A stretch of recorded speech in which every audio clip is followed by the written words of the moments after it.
Welcome to TNPSC GK times. இன்றைக்கி நம்ம பார்க்க போகிற டாபிக் ஆர்பிஐ கவர்னர் அப்பாயின்மெண்ட்.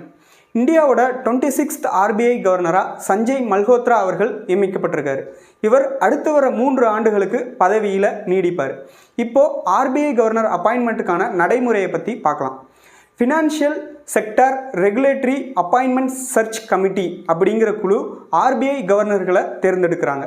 இந்த குழுவில் RBI governor, cabinet secretary, financial service secretary, 2 independent members இந்த குழுவில் இடம்பெற்றிருக்காங்க. இந்த குழு எலிஜிபிள் பர்சன்ஸை செலக்ட் பண்ணி ஷார்ட் லிஸ்ட் பண்ணி கேபினட் கமிட்டி ஆன் அப்பாயின்மெண்ட்ஸுக்கு சென்ட் பண்ணுறாங்க. பிரதமரை தலைவராக கொண்ட கேபினட் கமிட்டி ஆன் அப்பாயின்மெண்ட்ஸ் குழு ஆர்பிஐ கவர்னர்களை தேர்வு செய்கிறாங்க.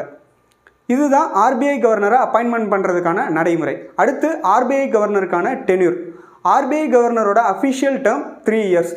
அடிஷ்னலாக 2 இயர்ஸ் அவரை எக்ஸ்டெண்ட் பண்ணிக்கலாம். ஆர்பிஐ கவர்னரை செகண்ட் டைமாக ரீஅப்பாயின்மெண்ட் பண்ணுறதுக்கும் எலிஜிபிளாக இருக்காங்க. இப்போ ஆர்பிஐ ரிலேட்டடான ஃபேக்ட்ஸ் பார்க்கலாம். Reserve Bank of India Act 1934 மூலமாக Reserve Bank of India 1 April 1935 அன்னைக்கு தொடங்கப்பட்டது. ரிசர்வ் பேங்க் ஆஃப் இந்தியாவோட first governor Osborne Smith. Reserve Bank of இந்தியாவோட first Indian governor CD Deshmukh. அதிக காலம் ஆர்பிஐ கவர்னர் பதவியில் இருந்த நபர் பெனகல் ராமா ராவ். இவர் 1949 1957 வரைக்கும் கிட்டத்தட்ட 7.5 ஆண்டுகள் பதவியில் இருந்திருக்கார்.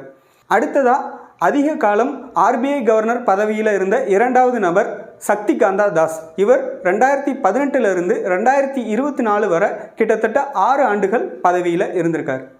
இது மாதிரியான கரண்ட் அஃபேர்ஸ் தெரிஞ்சுக்கிறதுக்கு நம்ம சேனலை சப்ஸ்கிரைப் பண்ணுங்கள். தேங்க்யூ.